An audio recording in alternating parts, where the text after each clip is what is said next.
What up, Blue Jays? Sean Blue here. I am here to talk to you guys about a photographer named Rusty Nelson.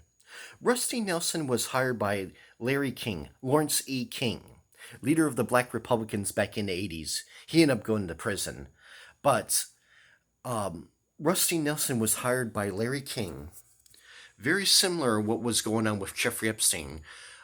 Rusty Nelson was hired by Larry King back in the 80s to take pictures of men who were at these parties who were having sex with underage boys and to blackmail them.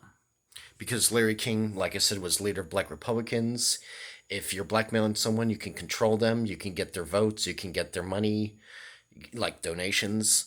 So Rusty Nelson was hired to take pictures of these men that were having sex with underage boys, and so Larry King can have those pictures to blackmail these politician type people and these other very wealthy businessmen type people.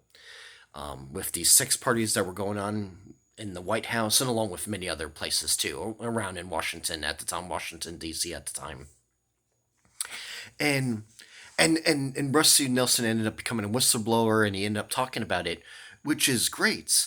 But also at the same time, even though that Rusty Nelson did do the right thing, I still think Rusty Nelson is a part of the problem because he did witness this stuff was going on and he didn't report it at the time and he didn't try to stop it at the time. And I can understand if he was kind of frightened. That's fine. Why it could have been dangerous.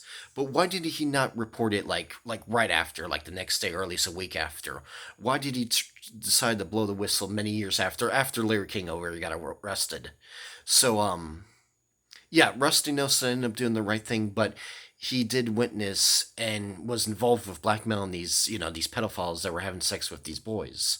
So you know, I'm kind of on the fence with Rusty Nelson. I'm glad that he did the right thing. I understand he was involved with having sex with the kids himself, but he was involved with blackmailing those men, and he was taking money from Larry King, who hired Rusty to blackmail these men, and Larry King anticipated in that too. He was also into boys as well, but yeah, the Franklin cover up. There's a lot we just simply don't know about, and I hopefully as the years go by, we start finding out more and more about it, and hopefully to stop future things like this to come, kind of like Jeffrey Epstein, but also other things that are going on right now, and God forbid if any future stuff like this.